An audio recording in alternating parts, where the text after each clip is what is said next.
Hello, magandang umaga po.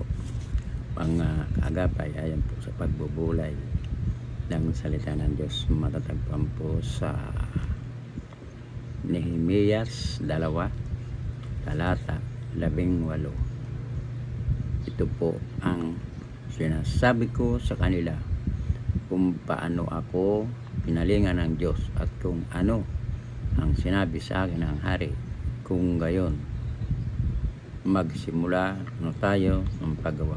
Ang tugon nila, kaya't masigla silang nagtutulong-tulong sa maganda nilang layunin. Tayo po manalangin namin. Diyos, maraming salamat.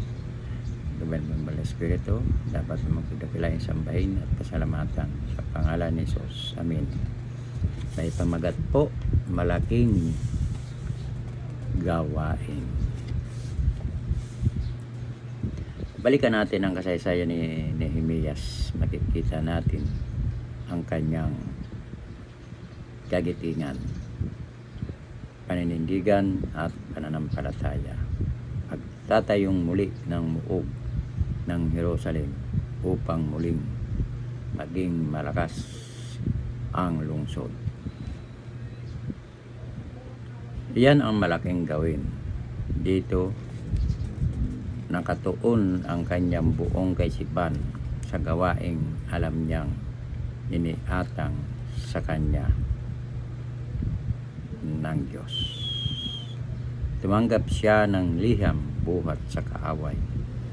Hinihiling na siya ay dumalo sa komperensyang gagawin, subalit siya ay tumanggi at nagsabi, ako'y maraming gawain kaya hindi ako makadadalo. Hindi ko aaksayahin ang aking panahon sa pagpunta riyan. Patuloy na naghahanap ang Panginoon ng kabalikat at kanyang gawain na hindi manghihinayang sa maaaring mawawala sa kanya kung ito ay para kay Kristo.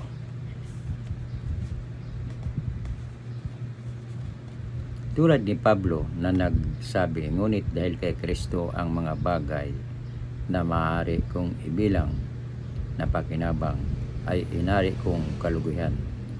Oo, inari kong kaluguyan ang lahat ng bagay bilang kapalit ng lalong mahalaga.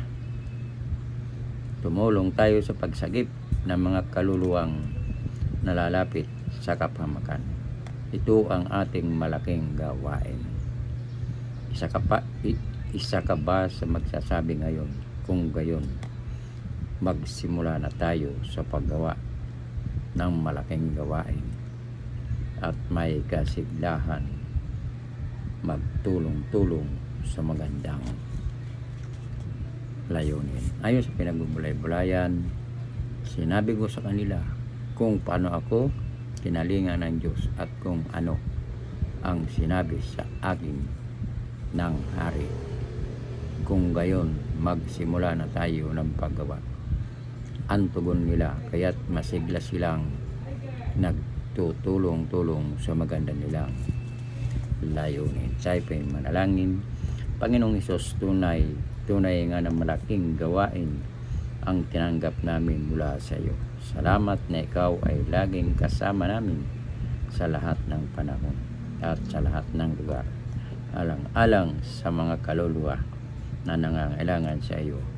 Ngayon, tulungan mo po kami sa pangalan ni Jesus. Amen. Maraming salamat po mga kagapay sa nakikinig na salita ng Diyos. Pagpalain po ang inyong buong sambayan. Yan lamang po kayong magbabalik sa Diyos ang papuri. Bye-bye.